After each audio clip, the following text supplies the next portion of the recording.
원달러 환율이 1,500원을 넘었습니다. 그것도 한 번이 아닙니다. 3월 3일 야간 거래에서 1,505원을 찍었습니다. 이달 2주 평균도 1,476원으로 1998년 외환위기 이후 처음 보는 수준입니다. 그런데 더 무서운 건 환율 숫자가 아닙니다. 환율이 오를 때 주식도 같이 무너지고 채권마저 흔들리고 있다는 겁니다. 지금 내 통장, 내 주식 계좌, 내 대출 금리가 전부 동시에 위협받고 있는 상황입니다.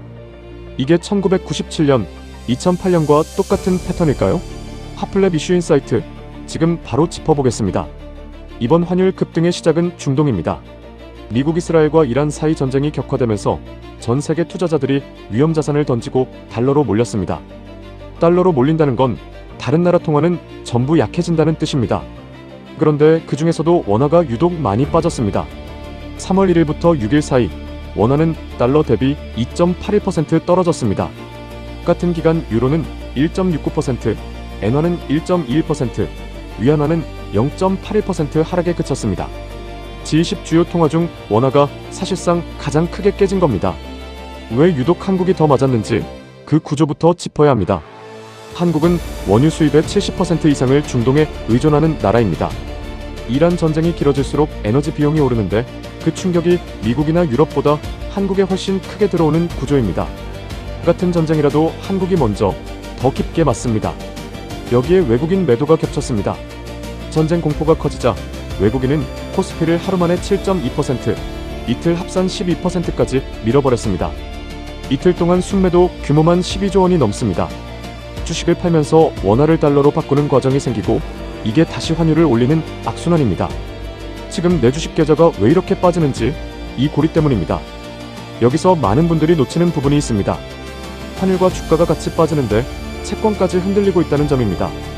국채 선물에서도 외국인이 대량 매도에 나섰습니다. 주식 환율 채권이 동시에 무너지는 걸 트리플 약세라고 부릅니다. 쉽게 말해 외국인이 한국 자산 전체에서 나가고 있다는 신호입니다. 1997년 외환위기 때도 2008년 글로벌 금융위기 때도 이 패턴이 먼저 나왔습니다. 지금 숫자가 다를 뿐 그림이 닮아 있습니다. 변동성도 이미 위기 수준입니다. 3월 들어 하루 변동폭 평균이 13.2원으로 2020년 코로나 공포 당시 13.8원 이후 가장 큰 폭입니다. 그러면 정부는 뭘 하고 있을까요? 크게 세 가지 카드를 쓰고 있습니다. 구두 개입으로 과도한 쏠림에 즉각 대응하겠다는 메시지를 반복하고 100조 원 규모의 시장 안정 프로그램을 가동했습니다. 여기에 해외 주식 매도에 세제 혜택을 주는 외환시장 안정 법안까지 추진 중입니다. 그런데 야간 역외 시장에서는 1,505원이 찍혔습니다. 핵심은 카드의 숫자가 아니라 시장이 그 카드를 믿느냐입니다. 정부가 말은 하는데 시장이 말을 안 듣는 그림입니다. 그렇다면 지금이 1997년 같은 진짜 외환위기냐? 냉정하게 갈라봐야 합니다. 저는 똑같은 위기라고 단정하는 건 과하다고 봅니다. 2월 말 기준 외환 보유액은 4,276억 달러로 외화가 바닥나서 버티지 못했던 1997년과는 구조가 다릅니다.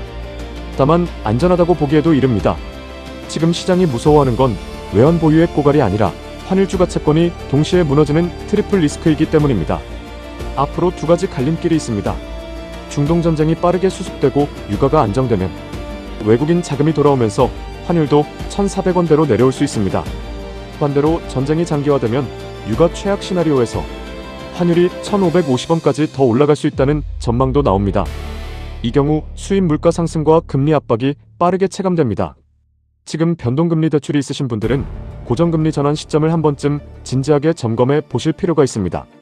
저는 지금 이 상황을 단순한 환율 급등이 아니라 외국인이 한국 자산 전체를 재평가하는 국면으로 봅니다. 근거는 세 가지입니다. 트리플 약세 패턴이 나오고 있다는 것, 1997년과 2008년 직전에도 이 흐름이 먼저 나왔다는 것, 그리고 지금의 에너지 의존도와 가계부채 규모가 당시보다 구조적으로 더 취약하다는 겁니다. 틀릴 수 있습니다. 단 앞으로 2주에서 4주 안에 유가가 안정되고 외국인 순매도가 멈추지 않는다면 이 해석이 맞는 겁니다. 오늘 뉴스의 핵심은 환율 숫자보다 한국 자산에서 자본이 얼마나 빠져나가고 있는지를 읽어야 한다는 점입니다. 도움이 되셨다면 구독과 좋아요 부탁드리며 지금까지 핫플랩 이슈 인사이트였습니다. 감사합니다.